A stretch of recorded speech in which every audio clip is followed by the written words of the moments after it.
सभी साथियों को नमस्कार। साथियों, यूट्यूब चैनल गंगाधर 233 आपके लिए प्रस्तुत कर रहा है राजस्थान बोर्ड परीक्षा 2020 में। आज हम कक्षा 10 का जो मैथ्स का पेपर हुआ है उस पेपर की आंसर की लेके आ रहे हैं। और ये पेपर आंसर की है पूर्णतः विषय से आधारित है। आप इन पर विश्वास कीजिए और देखिए आपके कितने अंक बनते हैं। और हम इसे आंसर की पर चर्चा करने के बाद में हम लास्ट में ये भी चर्चा करेंगे कि किस जो पेपर रहा वो कैसा रहा, उसका विश्लेषण करेंगे। और इस पेपर की जो आप पीडीएफ फाइल है वो डिस्क्रिप्शन बॉक्स में भी डाउनलोड कर सकते हो, उसका भी आपको लिंक मिल जाएगा। आपसे आग्रह है कि मेरे यूट्यूब चैनल देखते रहिए। और साथियों, अगर आपने सामाजिक विज्ञान की बोर्ड की जो आंसर की आपने नहीं देखी है तो उसका भी मैं वीडियो में लिंक है डिस्क्रिप्शन में, और ये आई लिंक आपको मिल जाएगा, वहाँ पर क्लिक करके भी उसको भी देख सकते हैं। तो चलते हैं हम अपनी आंसर की ओर। तो साथियों, आप देख सकते हैं पूर्णतः लिखित है। पहला प्रश्न देखिए, सूत्र निखिलम का प्रयोग कर 105 का वर्ग ज्ञात कीजिए। तो सूत्र निखिलम हम क्या करते हैं, आधार देते हैं। तो ये संख्या 100 के पास में, इसलिए हम आधार क्या ले लेंगे, 100 लिखें। और उसका विचलन क्या हुआ, संख्या में से आधार घटा लिया तो क्या बच गया, प्लस का 5 विचलन। तो यहाँ हम लिखेंगे संख्या का वर्ग बराबर उस संख्या में विचलन जोड़ देंगे और ओब्लिक लगाकर उस विचलन का क्या कर देंगे, वर्ग कर देंगे। तो जोड़ा 105 और 5 110 और 5 का वर्ग 25। और इधर अंक हम 2 अंक लेंगे क्योंकि यहाँ आधार में कितने जीरो है, 2 जीरो है, तो 2 अंक लेंगे। तो सीधा डायरेक्ट लिख दिया क्योंकि उधर 2 अंक ही है। दूसरा प्रश्न देखते हैं, निम्न समीकरण का हल ज्ञात कीजिए। ये भी जो पहली प्रश्न वैदिक गणित वाले उसमें दिया है, 2 कोष्टक x plus 2, 2 कोष्टक x plus 2, 7 कोष्टक x plus 2। तो दोनों में क्या कॉमन आ रहा है, x प्लस 2 क्या है, उपनिष्ठ खंड है, इसलिए x प्लस 2 क्या होगा, उसको 0 के बराबर रखते ही हमारा आंसर आ जाएगा। तो x प्लस 2 इक्वल टू 0, तो 2 उधर जाकर क्या बन गया, माइनस का। आगे हम देखते हैं क्वेश्चन नंबर 3। तो क्वेश्चन नंबर 3 में हम देखें क्या लिखा गया है, देर का है कि दो संख्याओं का गुणनफल क्या है, 12,960 है। तो महत्तम समावर्ती देर का है 18, तो लघुत्तम समावर्ती ज्ञात करना है। तो हम जानते हैं कि महत्तम समावर्ती गुणा लघुत्तम समावर्ती बराबर क्या हो, दो संख्याओं का गुणा। तो दो संख्याओं गुणा देर का है 12,960 और एचसीएफ देर का है महत्तम समावर्ती 18 और एलसीएम है। तो इस तरह हम एलसीएम देखेंगे, 18 का उस तरफ भाग लग जाएगा, उत्तर आ गया 720। चौथा क्वेश्चन देखेंगे, मान ज्ञात कीजिए। ये क्वेश्चन प्रश्नावली त्रिकोणमितीय अनुपात से आई है। तो लिखा 3 कोस 30 degree minus 4 cos cube 30 degree. तो यहाँ हमें कोस 30 डिग्री का मान रखना है। कोस 30 का मान क्या होता है, √3/2 होता है। √3/2 घात आगे 3। यहाँ इसको सरल करें तो पहला क्या हो गया, 3 सीधा गुणा हो गया, माइनस दूसरे पार्ट में देखिए 4 और 3 है, उसके अगर घात 2 होती तो वो 3 हो जाता, परंतु घात 3 है इसलिए 3 हो गया। और बटा में 2 का घात 3 कितनी होगी, 8। सरल करेंगे तो 4 से 8 कितनी बार कट गया, 2 बार। तो ये दोनों पद क्या हो गए, सेम आ गए और सेम में से सेम गया, आंसर क्या आ गया, 0। चलते हैं क्वेश्चन संख्या 5 की ओर। प्रश्न संख्या 5 है, वो भी है त्रिकोणमितीय अनुपात सर्व समीकरण में पूर्व कोण पर आधारित है। सेक 36 डिग्री बटा cosec 54 degree minus sec 54 degree बटा कोसेक 36 डिग्री। यहाँ हम इसको सरल करें तो क्या आ रहा है, देखें यहाँ पर दे रहे हो सेक, ये हम यह क्या करेंगे, 36 को हम चेंज करेंगे। तो 36 को हम क्या लिख सकते हैं, 90 माइनस 54, क्योंकि 36 और 54 आपस में क्या है, पूर्व कोण है। तो हम इसको लिख दिया सेक 90 माइनस 54। यहाँ पर 54 सेम टू सेम है, इधर 54 को भी सेम टू सेम रखेंगे। यहाँ 36 की जगह क्या लिख दिया, 90 माइनस 54। अब यहाँ देखिए सेक 90 माइनस थीटा, तो सेक 90 माइनस थीटा क्या हो गया, कोसेक थीटा बटा कोसेक थीटा है, उसको चेंज करने की जरूरत नहीं। हमें इसमें एक चीज़ को चेंज करना होता है, दूसरा अपने आप ही सरल हो जाता है। यहाँ सेक 54 था ऊपर, cosec 90 minus theta, sec theta, ये दोनों सूत्रों का हमने प्रयोग किया। हम देखो किसी संख्या में किसी संख्या भाग दिया, उत्तर 1, माइनस किसी संख्या में किसी संख्या भाग दिया, उत्तर 1, तो 1 में से 1 गया 0। इस प्रकार आंसर इसका 0 आया। अगला प्रश्न संख्या हम 6 देखें। प्रश्न संख्या 6 में क्या दे रखा है, किसी त्रिभुज के शीर्षों से समदूरस्थ बिंदु, यानी त्रिभुज के शीर्षों से समान दूरी पर कौन स्थित होता है, वो होता है परिकेंद्र। परिकेंद्र है त्रिभुज के सभी शीर्षों से समान दूरी पर होता है। तो हम उत्तर लिखेंगे केवल परिकेंद्र। क्वेश्चन संख्या 7 देखें। यहाँ लिखा है कि 5 सेंटीमीटर त्रिज्या वाले वृत्त के केंद्र से 13 सेंटीमीटर दूरी पर स्थित बिंदु से खींची गई स्पर्शरेखा की लंबाई ज्ञात कीजिए। कि ये 5 सेंटीमीटर त्रिज्या के वृत्त है और उसके केंद्र से एक 13 सेंटीमीटर दूर बिंदु पर स्थित है। उस बिंदु से वर्त पर एक स्पर्शिका हमने खींची है AP, तो उस स्पर्शिका की लंबाई ज्ञात करना है। तो हम जानते हैं यहाँ स्पर्शिका पर कितने डिग्री कोण बनता है, 90 डिग्री कोण बनता है।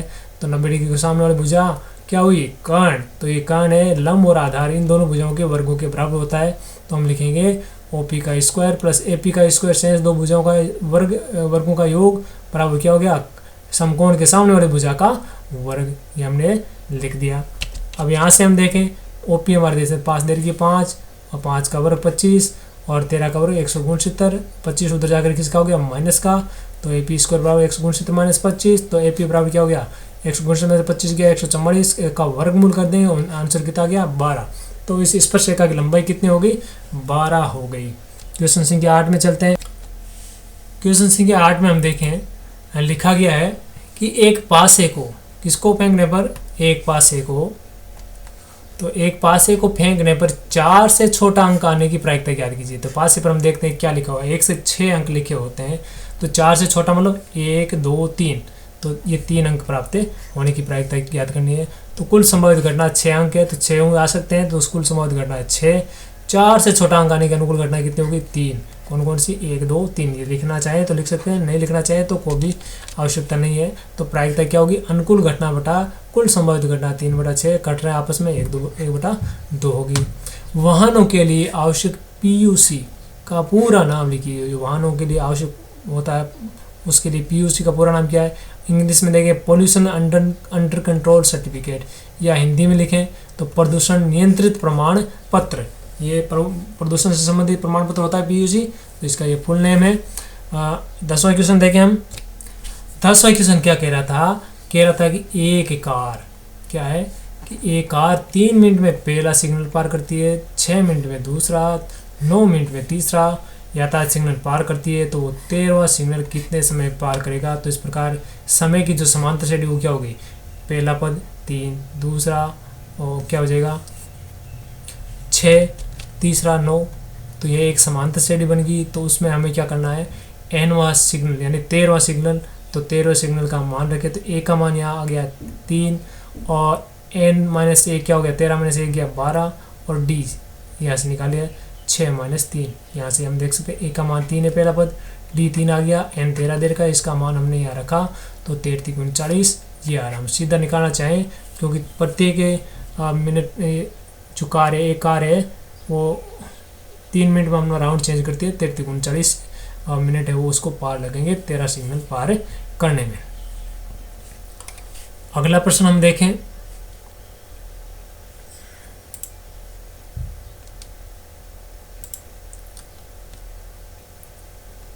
ग्यारहवां प्रश्न देखें। सूत्र प्रावर्तीय आधारित विधि से हमें क्या याद करना है, निम्न को हल करना, भाग विधि देनी है। तो हमें यहाँ देखेंगे कि हमारा जो भाजक क्या है, भाजक ये पहला काम इधर वाला हम करेंगे। भाजक है 123, तो इसके निकटतम हम आधार लेंगे अथवा 23 आधार संख्या 100 के आसपास है, तो हमने आधार 100 ले लिया।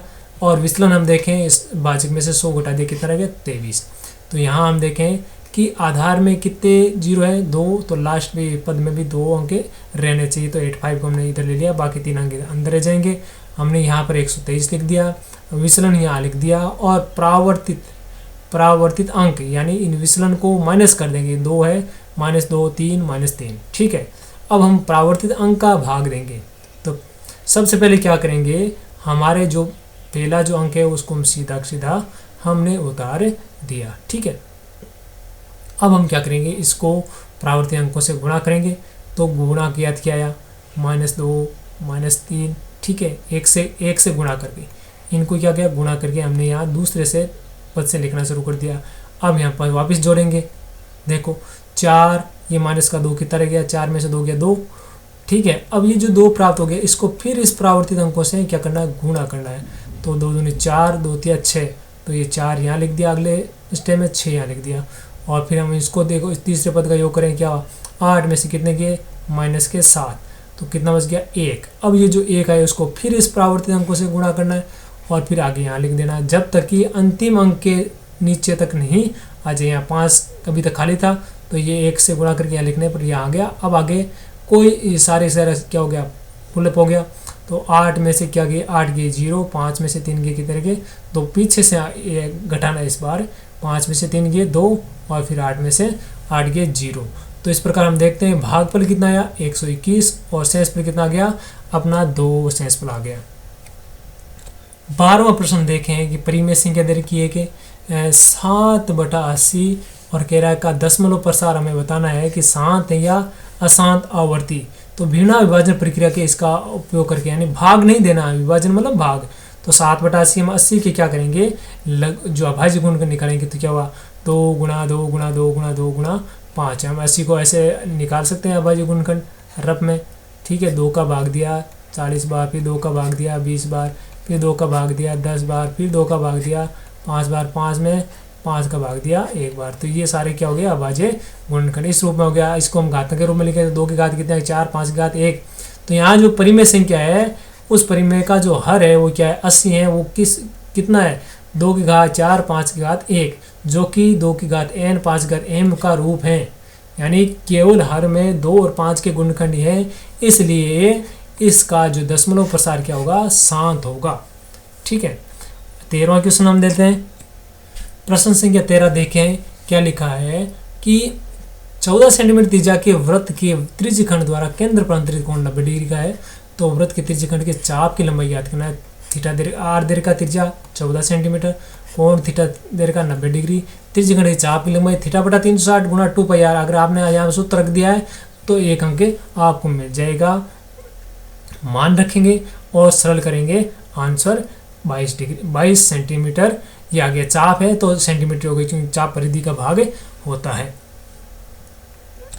प्रश्न संख्या 14 देखें क्या लिखा गया। एक शंकु के आकार का शंकु के आधार का जो व्यास है वो कितना है 14 मीटर है और तिर्यक ऊंचाई कितनी है 25 मीटर है। तो शंकु का संपूर्ण पृष्ठ क्षेत्रफल ज्ञात कीजिए। तो व्यास दे रखा है 2r बराबर 14 सेंटीमीटर, तो इसलिए r क्या हो गया 14/2 यानी 7 सेंटीमीटर। हमने यहाँ से r निकाल लिया। तिर्यक ऊंचाई जिसको हम l कहते हैं, h तो क्या होता है जो सीधी होती है, ऊर्ध्वाधर जो ऊंचाई होती है उसको h कहते हैं। और जो तिर्यक ऊंचाई क्या होती है शंकु में l है वो दे रखी है 25 मीटर।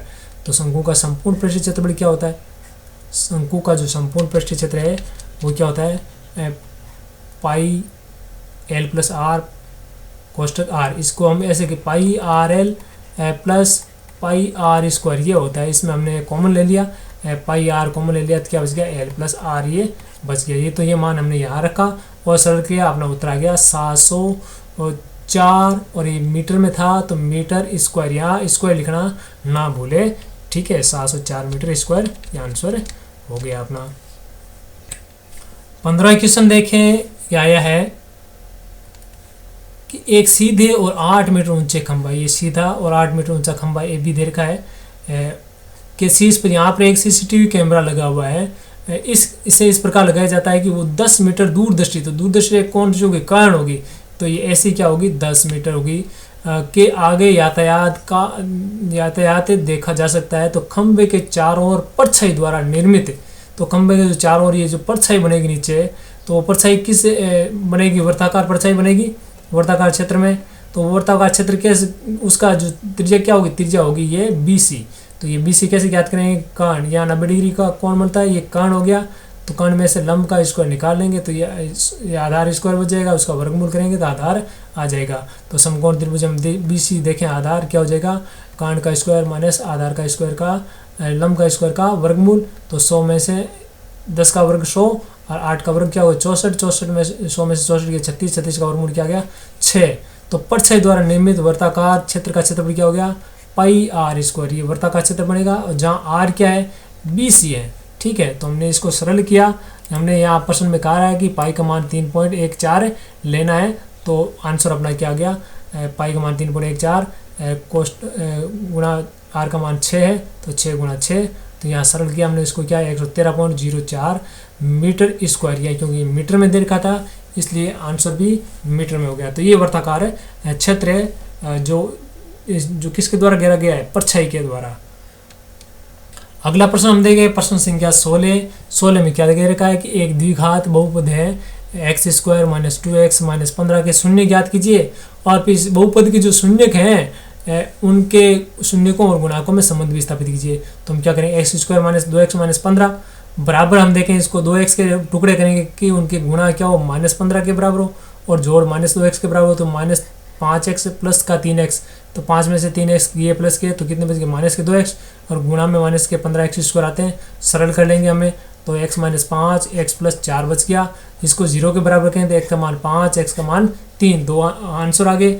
अब सत्यता की जांच हम करें तो क्या होगा, शून्य को योग के बराबर क्या होता है -b/a। तो यहाँ पर इसमें हम देखें a का मान क्या है, इसमें यहाँ इस समीकरण से देखें a का मान आ रखा है 1, b का मान आ रखा है -2, c का मान आ रखा है -15, ये आ रखा है मान। तो यहाँ शून्य को योग हम देखें -b/a, शून्य हमारे पास में 5 और -3, इनको जोड़ा तो बच गए 2, और उधर -b/a तो माइनस माइनस प्लस और 2/1, 2 में 2 को भाग दिए 1, तो शून्य को योग का है, सत्यता होगी जांच। आगे शून्य के गुणों की हम देखें तो शून्य का गुणांक क्या होता है c/a, तो दोनों शून्य का है उनको गुणा किया, 5 गुणा -3 तो -15 हो गए। उधर c/a, c क्या था -15, a का मान बटा में 1 तो -15 बटा -15, ये भी सरल हो गया।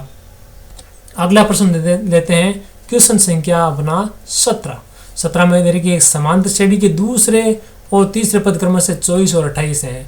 तो श्रेणी का पहले 61 पदों का योग ज्ञात कीजिए, दूसरा पद का 24, तीसरा पद का 28, तो 2 कंटिन्यू पद आ गए, तो डी क्या हो गया, तीसरे पद में से दूसरे पद हमने घटा लिया, 28 में से गए 24 क्या रह गया 4। अब उस ये जो सारो अंतर है उसको हम दूसरे में से घटा लें तो क्या आ जाएगा, तो पहला पद आ जाएगा a1 यानी a, तो a2 - d इक्वल टू क्या आ गया 24 - 4 20। अब यहाँ दे हमारे पास a आ गया, d आ गया, तो हमें 61 पदों का योग ज्ञात करना है। SN बराबर n/2 2a plus n - 1 d, तो ये सूत्र हम यहाँ मान रखेंगे क्योंकि ये 16 नंबर क्वेश्चन जो 11 से 15 तक है वो 2-2 अंकों के थे, और ये 16 से लेकर है वो 25 नंबर तक के क्वेश्चन है वो 3-3 अंकों के हैं, तो ये 3 अंकों का है। तो यहाँ पर हम इस सूत्र का मान रखते हैं, हमें 1 नंबर मिल जाता है, तो ये हम 1 अंक सूत्र का है, तो यहाँ से जोड़ सकते हैं आप, या फिर यहाँ मान रखें n का मान रख दें, a का मान रख दें, d का मान रखें और सरल करें 85-40 आंसर आएगा।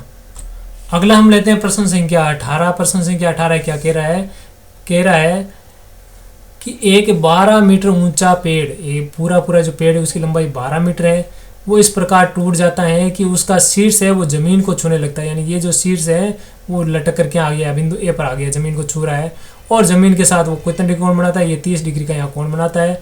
तो तेज हवा से पेड़ जमीन से कितनी ऊंचाई पर टूटा, मानो इस ऊंचाई बिंदु सी से टूटा, तो इस ऊंचाई को हमने क्या मान लिया एक्स है, तो ये सी से ऊपर वाला सी से डी तक की दूरी वाला ये कितना हो जाएगा, टोटल 12 था, तो 12 में से एक्स गया कितना रहेगा 12 - एक्स, तो ये जो भाग सी से डी वाला भाग टूट कर यहाँ जमीन पर गिरा, तो ये इधर कर्ण के रूप में सामने आया, तो ये ऊपर वाला ये 12 - एक्स है, तो ये भी 12 - एक्स होगा।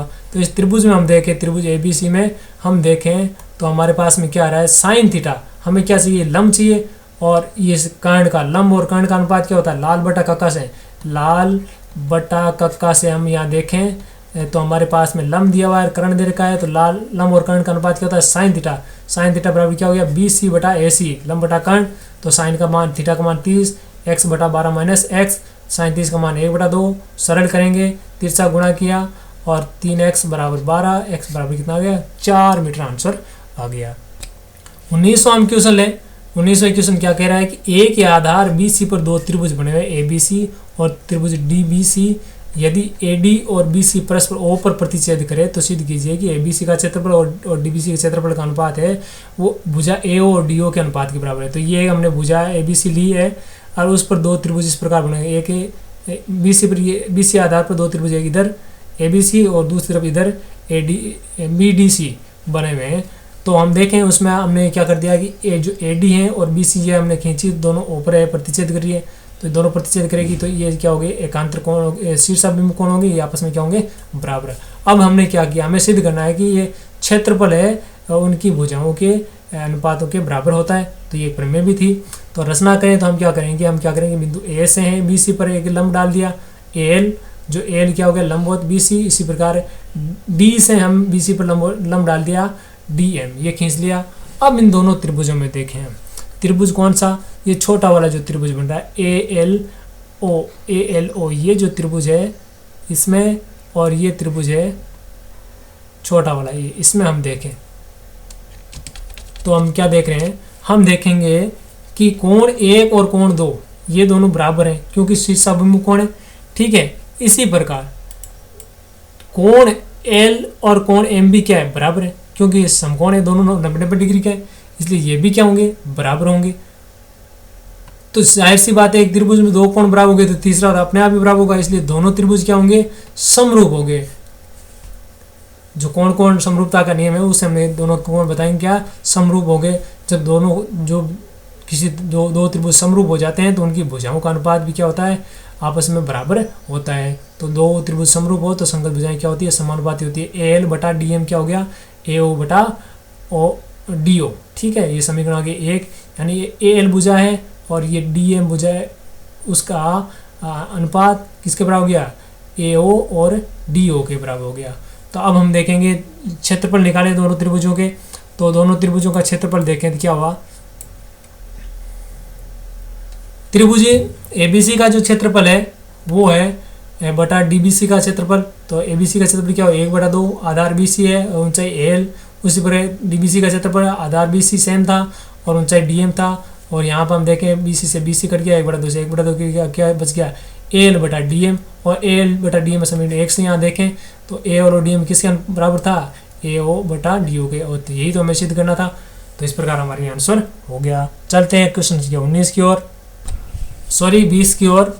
तो 20वां क्वेश्चन हम देखें क्या है, दी गई आकृति में चतुर्भुज एबीसीडी दे रखा है और उसमें ए बी ए सी और ए डी बराबर है, यानी ए बी ये और ये ए सी और ये ए डी, ये तीनों बराबर है। क्यों तीनों क्या है, ये इस वृत्त की क्या है, इस वृत्त की त्रिज्या है इसलिए बराबर है। तो सिद्ध कीजिए कि कोण बी ए डी यानी ये पूरा ये कोण किसके बराबर हो गया, 2 गुणा बी डी सी ये कोण और प्लस ये कोण, इन दोनों कोणों के योग के दुगुणों के बराबर हैं। तो चित्रानुसार हम देखें कि चाप ये बी सी, इस चाप के द्वारा दो कोण बना, एक केंद्र पर बना हुआ कोण और दूसरा केंद्र के अलावा किसी अन्य बिंदु पर बना हुआ कोण।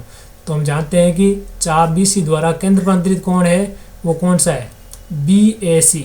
ठीक है, ये आधा इस पूरे का है आधा, तो ये बी ए सी ये कोण है ये, और शेष परिधि पर बने कोण, शेष परिधि पर कौन सा बना है, इस चाप के द्वारा शेष परिधि पर कौन सा कोण बना हुआ है, ये बना हुआ है। तो ये कोण, तो ये केंद्र पर बना कोण शेष परिधि के कोण का क्या होगा, दुगुना होगा। तो बी डी सी का दुगुना हो गया कोण बी ए सी। तो कोण बी ए सी दुगुना कोण बी डी सी समीकरण है। इसी प्रकार हम देखें चाप सी डी द्वारा, इस सी डी द्वारा चाप द्वारा जो केंद्र पर अंतरित कोण कौन सा है, सी ए डी, ये किसका होगा, दुगुना होगा। और सी बी डी के दोनों को हम जोड़ लें तो इसको दोनों को जोड़ेंगे तो बी ए डी आ जाएगा। तो बी ए सी और सी ए डी को जोड़ा तो बी ए डी अपना आ जाएगा। और इस प्रकार दोनों कोणों को उधर को जोड़ें तो ये अपना आंसर हो गया। 2 लघु बाहर निकालेंगे तो ये अपना आंसर निकल के आ गया, जो यही हमें सिद्ध करना था। 21 नंबर क्वेश्चन में चलते हैं। 21 नंबर क्वेश्चन क्या कह रहा है कि ये एक उदाहरण से आया है, कह रहा है कि त्रिभुज एबीसी की भुजा बीसी, ये त्रिभुज है एबीसी, ये एक त्रिभुज है, इसकी भुजा वो क्या कर रही है, बीसी है, उस वृत्त को स्पर्श कर रही है, इस वृत्त की स्पर्शिका है। यदि ए बी और बी ए सी को आगे बढ़ाएं तो ये बिंदु क्रमशः क्यू और आर पर क्या करते हैं, वृत्त को स्पर्श कर रही है। इसे ए बी को आगे बढ़ाया तो बिंदु क्यू पर ये वृत्त पर स्पर्श कर रही है, ए सी को आगे बढ़ाया ये आर पर स्पर्श कर रही है। तो ये तो हमने दिया गया था, जो बात दे रखी है हमने सीधी लिख दी है। सिद्ध क्या करना है कि हमें बताना है कि ये जो ये भी बात प्रश्न में लिखी हुई है हमें सीधा लिखना है कि ए क्यू बराबर 1/2 और A B C, A B plus B C plus C है, यानी इसे त्रिभुज की परिमिति है। जो प्रश्न में है किताब में ये लिखा है 1/2 त्रिभुज की परिमिति लिखा है, इसको इसने थोड़ा सा चेंज कर दिया है। तो उपपत्ति हम देखें कि इस त्रिभुज में हम देखें यहाँ से कि ये वृत्त है, इस वृत्त पर, तो इस वृत्त पर ए क्या एक बाहरी बिंदु है और बाहरी बिंदु से वृत्त पर जो खींची गई स्पर्शिकाएं आपस में क्या होती हैं, बराबर होती है। तो ए क्यू बराबर क्या होगी, ए आर। तो ए क्यू बराबर ए आर, ये वृत्त की स्पर्शिका है। इसी प्रकार यहाँ पर हम देखें ये बी भी क्या है, इस वृत्त पर एक बाहरी बिंदु है, उससे वृत्त 2 स्पर्शिका हो रही है, एक बी पी और एक बी क्यू। ठीक है, उसी प्रकार सी से 2 स्पर्शिका खींची जा रही है, सी पी और एक सी आर, ये भी आपस में क्या होगी, बराबर होगी। तो हमने ये जो तीनों बाहरी बिंदु से वृत्त पर जो स्पर्शिका बन रही थी उनको हमने रख दिया। अब हम क्या करेंगे, हम देखेंगे ए क्यू। तो हमने ए क्यू और ए आर इन दोनों स्पर्शिकाओं को जोड़ दिया बाहर वालों को, तो ये किसके बराबर होगा, तो ये बराबर होगा, तो ए क्यू को हम क्या लिख सकते हैं, इस ए क्यू को, इस ए क्यू, इस भुजा को ए क्यू को हम चित्र में देखें, ए क्यू बराबर क्या होगा, ए बी, यहाँ से ए बी और प्लस बी क्यू, ठीक है। उसी प्रकार ए आर बराबर क्या होगा, ए सी प्लस सी आर, ये हमने लिख दिया। हम जानते हैं कि ए क्यू और ए आर आपस में क्या है, तो ए आर की जगह में हम ए क्यू लिख सकते हैं, तो ए क्यू प्लस ए क्यू। और उधर हम देखें ए बी, बी क्यू किसके बराबर था, या बी क्यू हमने देखा किसके बराबर था, बी पी के। और इसी प्रकार ये सी आर किसके बराबर था, सी पी के। अब हम देखेंगे कि दो ए क्यू बराबर क्या, ए बी हो गया, ये बी पी और सी पी को हम जोड़ लें और ए सी बच जाएगा, तो बी पी यानी चित्र में देखें बी पी और ये सी पी, ये क्या हो गया, बी सी हो गया। तो इस प्रकार दो और ए क्यू बराबर क्या है, A B plus B C plus A C, और ए क्यू बराबर क्या हो जाएगा, 1/2 कोष्टक A B plus B C plus और ए सी, इसका 1/2 का भाग लग गया, परिमिति में है ये 2 का भाग लग गया। तो ये आंसर सिद्ध करना था। हाँ, 22 नंबर क्वेश्चन देखें, यहाँ क्या पूछा गया है, पूछा गया है कि एक त्रिभुज ए बी सी के परिगृत वृत्त की रचना करनी है, जबकि बी सी देर का है 6, ए बी देर का 5 सेंटीमीटर, तो कोण बी देर का है 60 डिग्री। तो ये पहली भुजा बी सी हमने खींची और उस पर हमने बी पर 60 डिग्री का कोण की रचना किया, तो 60 डिग्री कोण हमने प्रकार की सहायता से रचना करके ये बना लिया। और इस फिर बी से है हमने क्या किया, जो 5 सेंटीमीटर का चाप काटा, तो कौन सा बिंदु प्राप्त हो गया, हमें बिंदु प्राप्त हो गया ए, ये हो गया, ठीक है। फिर हमने क्या किया, इसमें से दो भुजाओं का हमने क्या किया, लंब समद्विभाजन किया, तो ये भुजा बी सी का हमने लंब समद्विभाजन रेखा ये खींची, उसी प्रकार ए सी की लंब समद्विभाजन रेखा खींची, तो ये बिंदु प्राप्त हुआ ओ। तो ओ से हमने ऐसा प्रकार को, ओ से ये बी तक का नापा, ओ से सी तक का नापा, ए तक का नापा, ये सभी दूरियां क्या है, बराबर है, तो उस दूरी का हमने एक वृत्त की रचना कर ली। प्रश्न संख्या 23 में देखें, प्रश्न संख्या 23 पूछा है कि एक वृत्त की त्रिज्या देर की 21 सेंटीमीटर, जीवा द्वारा केंद्र पर अंतरित कोण देर का है 90 डिग्री देर का है, तो उस जीवा द्वारा बने लघु वृत्तखंड का क्षेत्रफल ज्ञात करना। तो यहाँ ध्यान रखिएगा, त्रिज्य खंड नहीं है, वृत्तखंड है। तो हमें दिया गया आर बराबर 21 और थीटा बराबर है, केंद्र पर अंतरित कोण है वो 90 डिग्री। तो लघु वृत्तखंड का क्षेत्रफल क्या होता है, थीटा बटा 360 गुणा pi R square minus R square sine theta बटा 2, यानी सूत्र लिखने का हमें 1 नंबर मिलेगा इस प्रश्न में। दोनों को हम सरल करें तो अपना उत्तर आएगा 126 सेंटीमीटर, स्क्वायर सेंटीमीटर में था और क्षेत्रफल पूछा है तो स्क्वायर जरूर लिखना है। 24वां क्वेश्चन देखें, एक धातु का गोला देर का है और जिसकी त्रिज्या 9 सेंटीमीटर है, को पिघलाकर 3 सेंटीमीटर त्रिज्या और 6 सेंटीमीटर ऊंचाई के कितने बेलन बनाए जा सकते हैं। तो एक रूप से दूसरे रूप में बदलना है, तो हमें लिखेंगे बेलनों की संख्या बराबर क्या होगा, कि गोले का आयतन बटा एक बेलन का आयतन, कितने बेलन बनाए। अगर सीधा एक ही बेलन बनता है तो गोले का आयतन और बेलन का आयतन दोनों क्या होते, बराबर होते, परंतु यहाँ पर क्या है, बहुत सारे बेलन बनाए जा रहे हैं, तो हम एक बेलन का आयतन निकालेंगे, उसका टोटल गोले के आयतन में भाग दे देंगे, तो अपना आंसर आ जाएगा। तो 4/3 गोले का आयतन पाई R1 का क्यूब, गोले की त्रिज्या को R1 ले लिया और बेलन की त्रिज्या को R2 ले लिया। बेलन का आयतन क्या होता है, पाई R स्क्वायर H, ठीक है। तो हम पाई से पाई कट जाएगा और सरल करेंगे तो आंसर कितना आएगा, 18 बेलन आंसर आएगा। बेलनों की संख्या कितनी हो जाएगी, 18। प्रश्न संख्या 25 की ओर चलते हैं। प्रश्न संख्या 25 में देखा, एक थैला देखा है कि एक थैले में 5 सफ़ेद 2 लाल 3 काली गेंदें, टोटल कितनी गेंदें होगी, टोटल गेंदें होगी 10। तो कुल संभावित घटना भी कितनी होगी, 10। तो एक गेंद यादृच्छा निकाली जाती है तो इसकी क्या प्रायिकता होगी, निकाली गेंद सफ़ेद हो, तो सफ़ेद गेंद निकालने की अनुकूल घटनाएं कितनी होगी, कितनी सफ़ेद थी, तो 5 थी, तो 5 अनुकूल घटना होगी, तो प्रायिकता क्या होगी, अनुकूल घटना बटा कुल संभावित घटना, तो 5/10 बराबर क्या होगी, 1/2। लाल गेंद की अनुकूल घटना क्या होगी, लाल गेंद के अनुकूल कितनी लाल गेंद थी, 2 ही थी, तो 2 अनुकूल घटना आएगी, तो प्रायिकता क्या होगी, 2/10 यानी 1/5। और काली गेंद निकालने की अनुकूल घटना कितनी, काली गेंद कितनी थी, 3 थी, तो अनुकूल घटना भी 3, तो प्रायिकता क्या होगी, 3/10। बहुत ईजी क्वेश्चन था। चलते हैं क्वेश्चन संख्या 26 की ओर। तो ये 26 है, ग्राफीय विधि पर आधारित है, आलेख आधारित है, ग्राफ है इसके अंदर। तो धेरिका है 2 सरल रेखाएं, 4x - 5y = 20, 3x + 5y = 15। Graph से हल भी करना है, साथ में m का मान भी ज्ञात करना है, जहाँ 4x + 3y = m। m क्या है, 4x + 3y = यानी जो भी x y का मान आएगा यहाँ पर रखना है। तो पहला समीकरण हम ले 4x - 5y = 20, 5y को उधर भेज देंगे, प्लस का हो गया, 4x के गुणा में 4 है उसका भाग दे देंगे। अब सबसे पहले हम 0 ट्राई कर लें, y का मान 0 ट्राई करें, ये 0 हो गया, तो 20 में 4 का भाग 5 बार। और इसी प्रकार हम फिर ऐसे मान लें तो y का मान 1 रखे, 2 रखे, 3 रखे, मान कुछ आता नहीं है, तो हम 4 रखेंगे, तो 4 × 5 = 20, 20 40, 40 में 4 का भाग दिया 10 बार हो गया, ठीक है। उसी प्रकार यहाँ एक्स वाई दूसरी समीकरण क्या 3x है प्लस 5y बराबर 15, तो 3x बराबर क्या हो गया 15, ये 5y उधर जाकर माइनस का बन जाएगा और इस 3 का भाग देंगे तो इस रूप में आ जाएगा। सबसे पहले यहाँ हम क्या करेंगे y का मान 0 कर दें, तो ये 0 हो गया, तो 15/3 यानी 5, तो एक्स वाई का मान 0 रखा तो x का मान 5। उसी प्रकार हम क्या करेंगे y का मान क्या रखें हमें 3 रखें, तो 5 3 15, 15 में से 15 गया कितना के 0, 0 में 3 का भाग दिया 0, ठीक है। तो इस प्रकार ये दो आंसर हो गए। तो इनको हम बिंदु बना लेंगे कि अभिष्ट बिंदु क्या है 5 0 10 4, और इससे अभिष्ट बिंदु क्या हो गया 5 0 0 3। इसको ग्राफ में दिखाएंगे, तो ग्राफ में दिखाते हैं पहले, बाद में इसको हल करेंगे। तो इस प्रकार हम दिखाएंगे ग्राफ में पैमाना मानेंगे ऊपर एक्स अक्ष वाई अक्ष बराबर एक खाना बराबर ए इकाई मान लेंगे, और फिर देखेंगे यहाँ बीचों बीच हमने ये लाइन खींच दी है, ये वाई अक्ष हो गई, इधर ये क्या हो गई एक्स अक्ष हो जाएगी ये,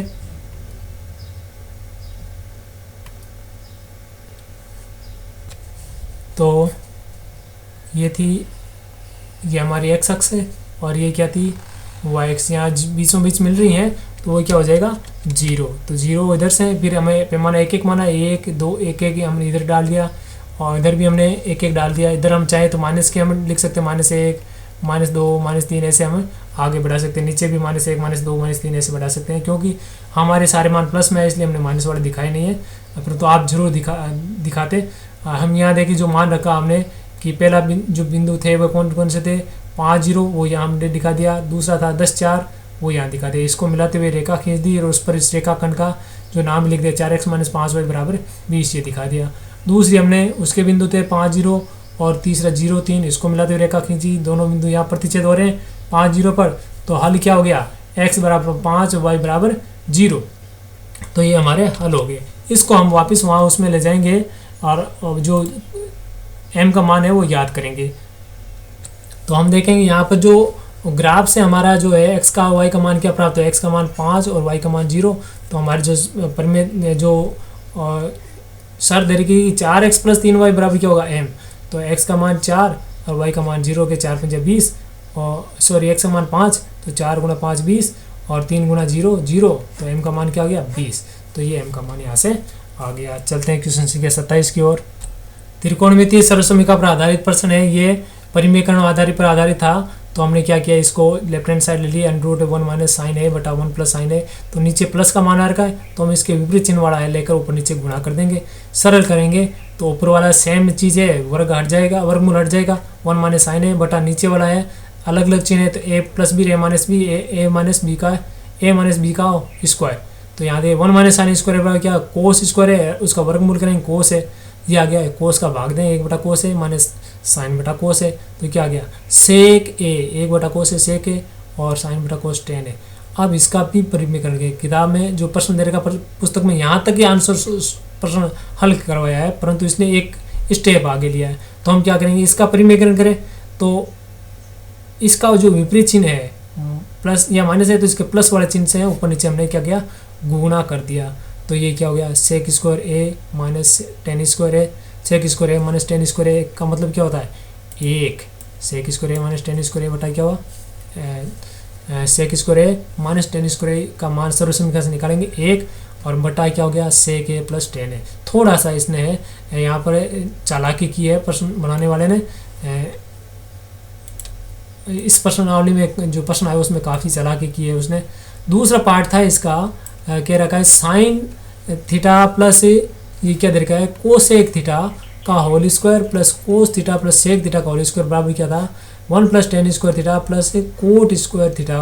तो हम यहाँ लेफ्ट हैंड साइड लें, इसका हम क्या करेंगे विस्तार कर सकते हैं वर्ग, तो हम विस्तार किया तो हम क्या हुआ sine square theta plus cos square theta plus 2 गुणा इनका दोनों 2 साइन थीटा कोसेक थीटा, और साइन कोसेक क्या होते हैं विपरीत होते हैं इसलिए आपस में क्या हो जाएंगे कट जाएंगे, और उसका प्रसार करें cos square theta plus sec square theta और 2 कोस थीटा सेक थीटा, तो ये दोनों विपरीत होते हैं ये भी कट गए, तो यहाँ साइन स्क्वायर थीटा और कोस स्क्वायर थीटा को हमने साथ में लग लिया, और उसी प्रकार यहाँ से क्या बच गया 2 और यहाँ से भी क्या बच गया 2, ये हो गया, और बाकी क्या बच गया ये कोसेक स्क्वायर थीटा और सेक स्क्वायर थीटा हमने यहाँ रख दिया।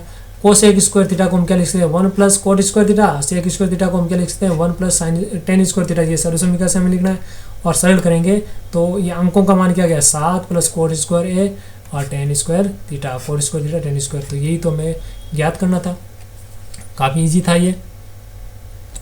इसके अथवा में देखें, अथवा में आया था इसी प्रश्नावली से कोस की का 4 साइन की का 4 थीटा बराबर 1 minus 2 cos square sine square theta.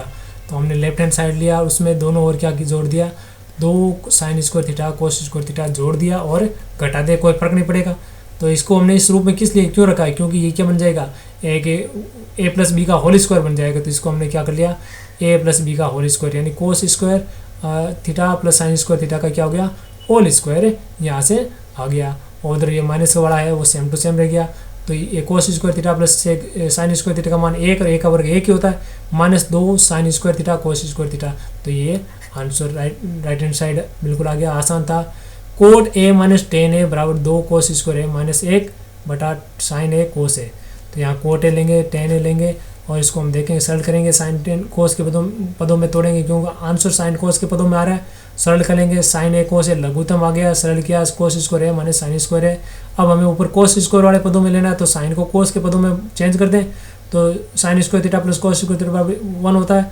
तो साइन स्क्वायर थीटा बराबर क्या हो जाएगा, 1 माइनस कोस स्क्वायर थीटा। तो ये लिख दिया, ये cos square theta minus minus plus, ये cos square theta plus plus 2 को हो गए, 2 कोस स्क्वायर ए माइनस 1 बटा साइन ए कोस है। यही तो सिद्ध करना था। प्रश्न संख्या 26 से लेकर 30 तक वो सभी 6 अंकों के थे, इसलिए बड़े हैं। 28 नंबर क्वेश्चन देखें कि दे रखा है कि एक्स अक्ष से वे बिंदु ज्ञात कीजिए। एक्स अक्ष पर है, तो एक्स अक्ष पर बिंदु ज्ञात करना है, तो एक्स पर बिंदु क्या होगा, यानी एक्स का तो मान होगा और वाई क्या होगा, 0 होगा।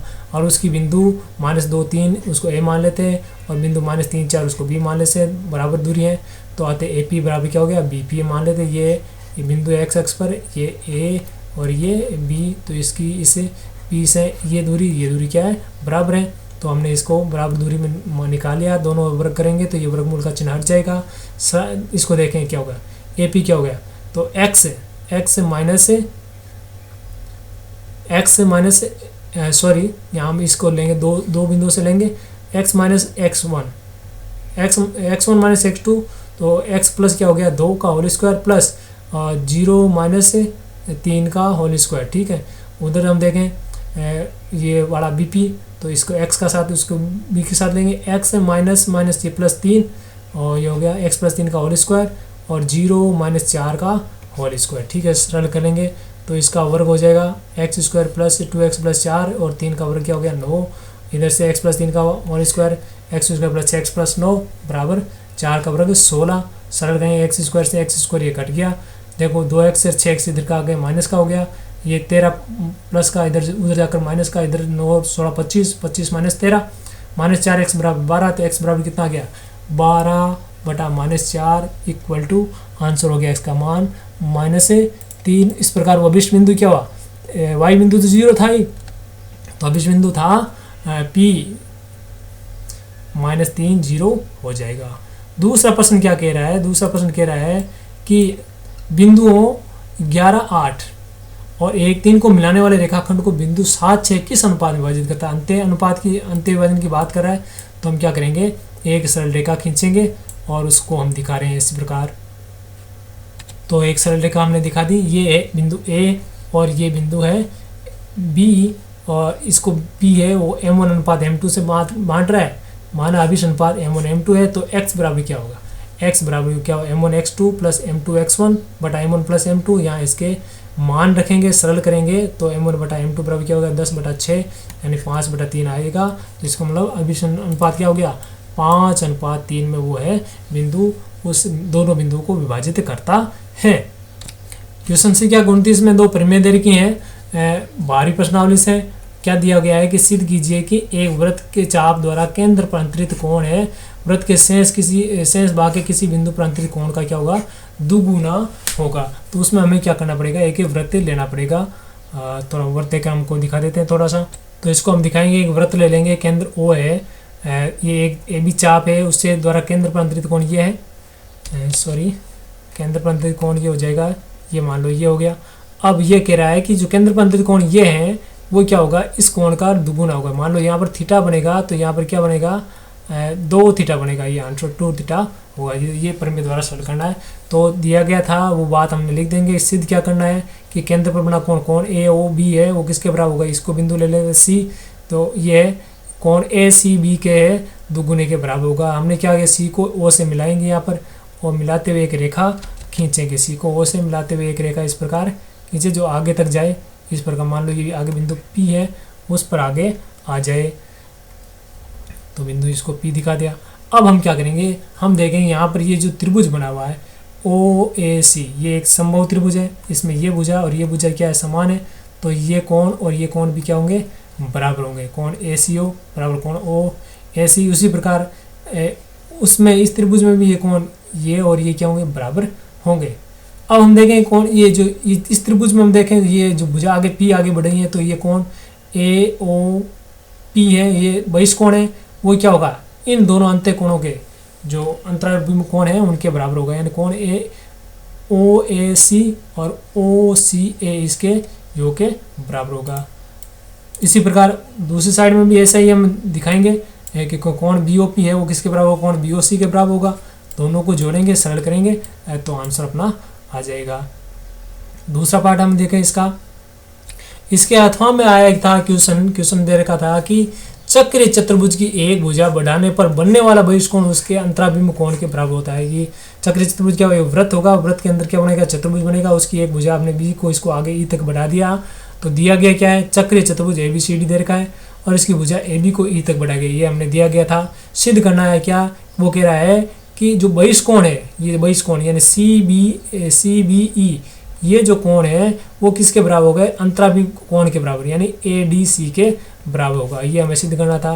तो हम देखें उपपत्ति में ये ए बी सी डी एक चक्रीय चतुर्भुज है और उसमें हम देखें कि कोण ए बी सी यानी बी पर बनने वाला कोण ए बी सी, ये कोण 1 नंबर, ठीक है, और इसके सामने वाला कोण ये 2 नंबर, ये आपस में क्या है, उनको जोड़े तो उत्तर क्या होगा, 180 डिग्री। चक्रीय चतुर्भुज के समूह कोणों का योग क्या होता है, 180 डिग्री यानी संपूरक होते हैं। उसी प्रकार ये कोण 3 और 3 नंबर, इसको हम 4 ले लें तो ये आपस में क्या होंगे, ये भी बराबर होंगे। तो कोण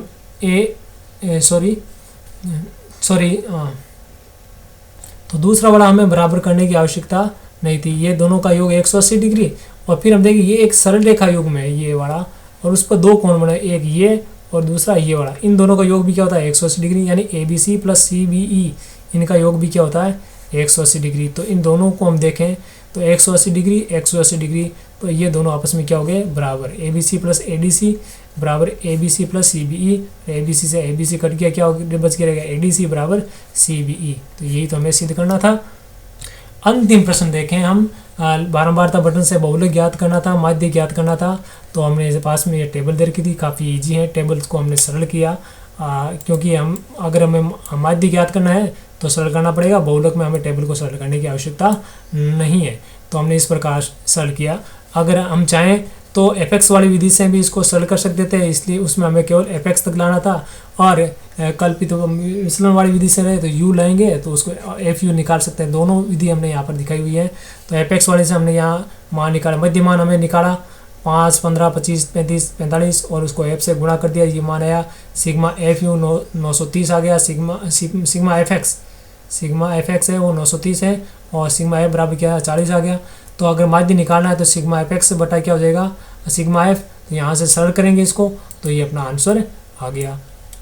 उसी प्रकार आपको अगर एफ यू से कल्पित माध्य विधि से करना है किया है तो वो भी इस प्रकार हो सकता है कि कल्पित माध्य में हमने क्या माना, ये जो बीचों बीच वाला था उसको हमने मान लिया कल्पित माध्य। तो ए बराबर क्या हो गया, कल्पित माध्य ए 25। तो इसमें हम एक के सामने यहाँ 0 रख दिया, ऊपर -1 -2 नीचे 1 2 और उसको पे एफ से गुणा कर दिया और फिर यहाँ सरल किया, ये माइनस के 22 आ गया और ये कितने आ गए 15। तो 22 में से 15 गया, माइनस का 7 यहाँ पर शेष बच गया।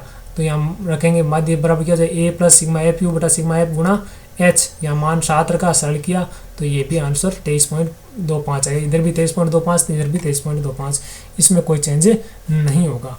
इसके अलावा बहुलक दे रखा था, तो बहुलक का सूत्र हम जानते हैं क्या था कि L plus F one minus F zero बटा 2 F one minus F zero minus F two गुणा एच। सर्वाधिक बारंबारता क्या थी 13, इसलिए वो बहुलक वर्ग हो जाएगा 20 से 30, ये क्या हो जाएगा बहुलक वर्ग। इसकी निम्न सीमा क्या 20, एल बराबर 20 आ गया, जो उसकी बारंबारता है वो 13 F1 हो जाएगी। उससे पहले वाली बारंबारता क्या हो जाएगी F0 10, और उससे बाद वाली बारंबारता F2 बाद वाले वर्ग की। तो और H क्या था, बॉल वर्ग का अंतराल। ये मान इसमें हम रखें, सरल करें तो आंसर आ गया 23.33। इस प्रकार ये हमारा ये कक्षा 10 माध्यमिक शिक्षा बोर्ड का ये पेपर था।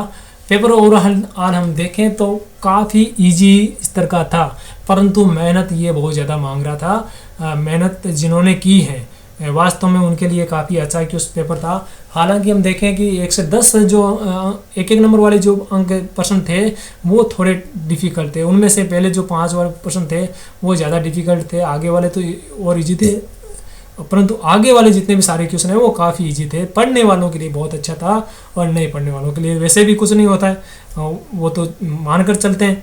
तो आपको आपका पेपर है कैसा रहा इसके बारे में कमेंट बॉक्स में अपनी राय जरूर दें। अगर आपने सामाजिक विज्ञान का पेपर भी नहीं देखा है तो वो भी इसका वीडियो लिंक देख कर अपना आंसर का मिलान करें। आशा करता हूँ कि लॉकडाउन में है आप है, घर पर हैं, सुरक्षित रहें और पढ़ते रहें। अगर आप अगली कक्षा में जाना चाहते हैं और उससे संबंधित अगर पॉलिटिक्स साइंस के आप वीडियो देखना चाहते हैं तो मेरे यूट्यूब चैनल को आप सब्सक्राइब जरूर करें। देखें, मैं आपको पॉलिटिक्स साइंस से ज़रूर पढ़ाऊँगा। धन्यवाद।